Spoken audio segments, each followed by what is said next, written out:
Assalamualaikum. Waalaikumsalam, Pak. Halo, apa kabarnya hari ini? Sehat, Pak. Alhamdulillah. Adel, pimpin doanya dulu nak. Sebelum belajar, mari kita berdoa dan menurut agama dan kepercayaan kita masing-masing. Berdoa dimulai. Selesai. Baik, salam dan bahagia. Salam, Pak. Baik, pertemuan kita pada pagi hari ini tentang kebebasan berpendapat. Ya. So, kita pada pagi hari ini ada yang tahu apa sih itu kebebasan berpendapat? Kalau tahu, silakan angkat tangannya. Saya, Pak. Silakan. Kebebasan berpendapat adalah hak setiap warga negara untuk menyampaikan pikiran baik secara lisan, tulisan maupun tindakan di muka umum. Baik, jawaban dari si Rada itu sangat baik ya nak ya. Kebebasan berpendapat poinnya bebas menyuarakan aspirasi di depan umum. Baik. Selanjutnya, pendapat itu sudah diatur dalam undang-undang. Di sini ada yang tahu nggak pasal berapa kebebasan berpendapat itu diatur dalam undang-undang? Angkat tangannya. Menurut saya jawaban Niken kurang tepat. Menurut buku yang saya baca, hak ini dijamin dalam pasal 28E Undang-Undang Dasar 1945, Pak. Bukan 38E. Jadi nih Ken, pasal yang mengatur tentang kebebasan berpendapat itu nak diatur dalam pasal 28E tahun 1945. Tapi tidak apa-apa nih Ken, tetap belajar ya nak, tetap rajin belajar ya nak ya. Mungkin kamu tersilap dalam membaca Undang-Undang 28E ayat 1945. Apa isinya? Kebebasan berpendapat meskipun dijamin sebagai hak asasi manusia, tapi tidak bersifat absolut. Artinya tidak bersifat menyeluruh. Ada dia beberapa aspek yang tidak dilindungi dari kebebasan berpendapat. Kebebasan ini memiliki batasan yang diatur oleh hukum dan norma-norma sosial. Batasan-batasan tersebut bertujuan untuk menjaga hak orang lain, mencegah pelanggaran hukum, dan mempertahankan ketertiban umum.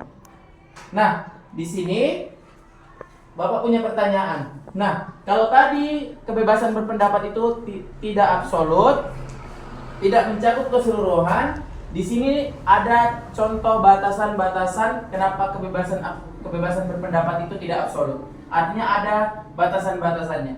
Ada yang bisa menyebutkan batasan-batasan kebebasan berpendapat? Kalau ada yang tahu silakan angkat tangannya. Saya, Pak. Silakan Pika. Penyebar berita bohong atau hoax. Penyebaran berita bohong atau hoax itu sangat baik, adalah sangat baik. Tadi tiga contoh batasan-batasan kebebasan berpendapat di berbagai media sosial.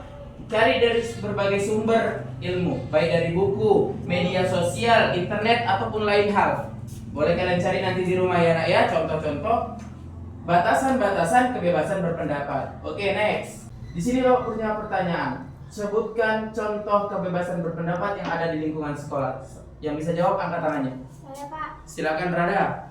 Siswa dapat menyampaikan pendapat dalam kegiatan OSIS, pemilihan ketua kelas, atau diskusi di kelas. Keren. Jawaban kamu bagus. Sudah mencakup contoh kebebasan berpendapat di lingkungan sekolah, diantaranya ikut pemilihan ketua OSIS. Nah, Bapak punya pertanyaan untuk kalian.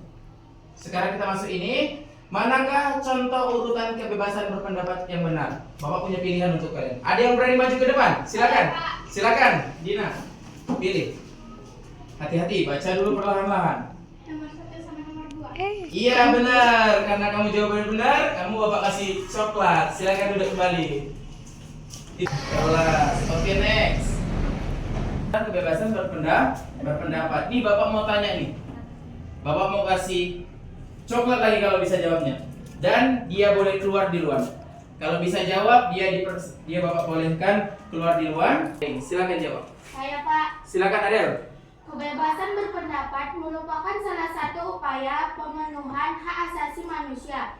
Maka agar kebebasan berpendapat tidak menimbulkan konflik, masyarakat dituntut untuk pandai dalam mengutarakan maksud dengan baik dan benar, tidak mengandung sara dan juga menaati aturan yang berlaku.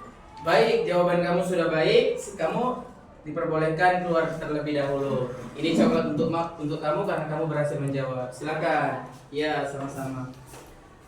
Anak-anak, tujuan pembelajaran kita pada kali ini kita belajar. Nah, kebebasan berpendapat itu apa tujuan pembelajaran kita kali ini?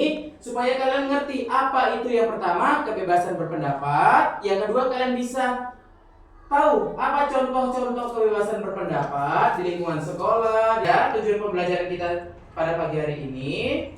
Bapak tutup. Billahi taufiq wal hidayah. Assalamualaikum warahmatullahi wabarakatuh. Waalaikumsalam warahmatullahi wabarakatuh. Salam dan bahagia. Salam.